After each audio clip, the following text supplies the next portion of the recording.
Vous êtes sur France 24, c'est l'heure du journal de l'Afrique. Merci d'être avec 24 dans le monde.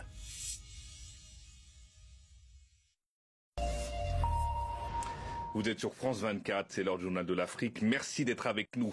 À la une, Amron prend la parole dans une interview exclusive pour France 24.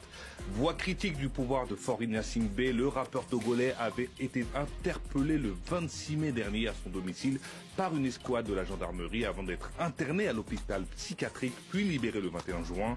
Notre correspondante régionale Emmanuel Soji est revenue avec lui sur cet épisode, extrait en début d'édition. On ira ensuite au Gabon. Le président Oligui Nguema a lancé son parti samedi, son nom l'UDB pour Union démocratique des bâtisseurs. Vous entendrez les réactions politiques dans notre correspondance de Libreville. Enfin, top départ pour la CAN féminine 2025. 12 nations sont en lice pour cette 15e édition qui se déroule au Maroc. Nous ferons un focus sur la compétition, les favoris, l'état des lieux du football féminin africain, avec notre invité Mansour Loum, rédacteur en chef du site de sport Africa News. Et on ouvre ce journal avec la prise de parole d'Amron. Le rappeur togolais s'exprime sur France 24, arrêté dans la nuit du 26 mai dernier à son domicile par une escouade de la gendarmerie, puis interné à l'hôpital psychiatrique de Zébé. Il a été libéré samedi 21 juin.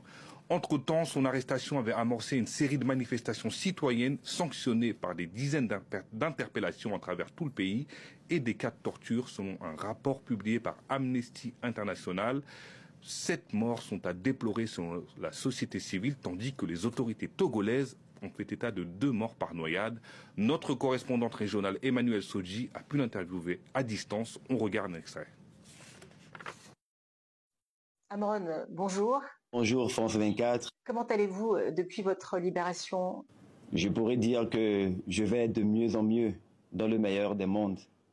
Est-ce que vous avez été surpris par l'ampleur de la mobilisation citoyenne? Est-ce que vous vous attendiez à une telle mobilisation? Pour être très honnête, je m'étais lancé dans cette opération en mode kamikaze. Je savais peut-être que le fait d'avoir été la voix des sans-voix, parce que ce que je disais n'était pas quelque chose qui était nouveau dans notre pays. Beaucoup de personnes le pensaient, mais les gens n'avaient pas le courage de le faire. Donc moi, j'ai voulu m'offrir en sacrifice pour créer un électrochoc, un déclic, pour libérer la parole.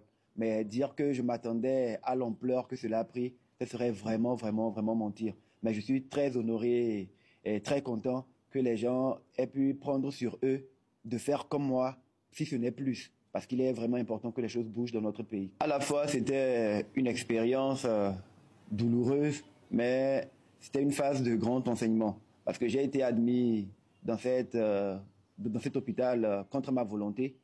Et les 2 premiers jours, je recevais des injections, des sérums, on me faisait prendre des comprimés. Et j'avais perdu un peu le sens de la réalité. Dès le 3e jour, j'ai vu qu'ils ont stoppé les injections. Ils ont stoppé les sérums, ils ont modifié les comprimés que je prenais.